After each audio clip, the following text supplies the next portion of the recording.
Okay, so here's a scenario on chapter 12 on assessing the control risk and then reporting on those internal control procedures. So we have Kumar and Collier are friends who are employed by different CPA firms. One day during lunch, they're discussing the importance of internal control in determining the amount of audit evidence required for an engagement. Kumar expresses the view that internal control must be evaluated carefully in all companies, regardless of their size and whether they're publicly held um, or a small company. So his CPA firm requires a standard internal control questionnaire for every audit, as well as a flow chart of every transaction area. In addition, he says that the firm requires a careful evaluation of the system and a modification in the evidence accumulated based on those controls and the deficiencies in the systems. Collier responds by saying that she believes that internal control cannot be adequate in many small companies that she audits. Therefore, she simply ignores internal control and acts upon the assumptions of inadequate controls. And she goes on to say, why should I spend a lot of time obtaining an understanding of internal control and assessing control risk when I know there's all kinds of weaknesses before I start? I'd rather spend the time it takes to fill out the forms and testings, fill out the forms and testing whether the statements are correct. So then they want us to kind of compare and contrast those and talk about the important differences between a large company and a small company, because that's kind of what this chapter deals with. So, um, so basically, um, the between the differences that the both on both sides of this. I'll start, I think, with the similarities. So the similarity is that both sides, whether it's a small company or a big company, they need their internal control structure to be, the auditors need to understand it. So they may not have to go through more extensive testing, but they do have to understand the internal control structure.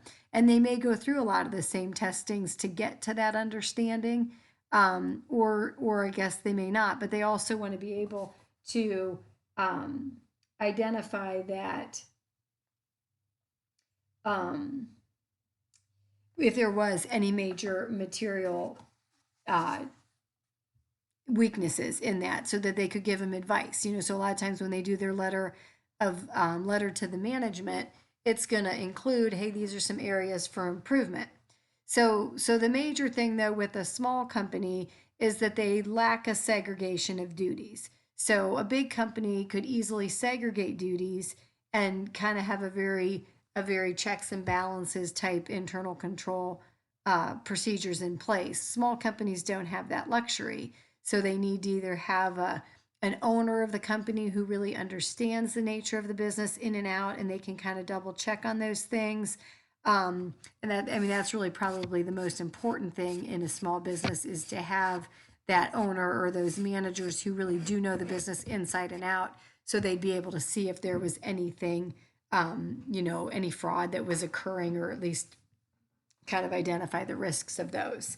Um, but a lot of this, there's a lot of similarities in how they test. So going back to like what he says, you don't necessarily have to do that flow chart, but you definitely want to have you want the client to list out what their policies and procedures are. So even that small company, they can have, this is our procedure, this is the flow of our transactions. They can still have everything mapped out, even though there's not a segregation of duties. It could still be a proper flow of the transactions.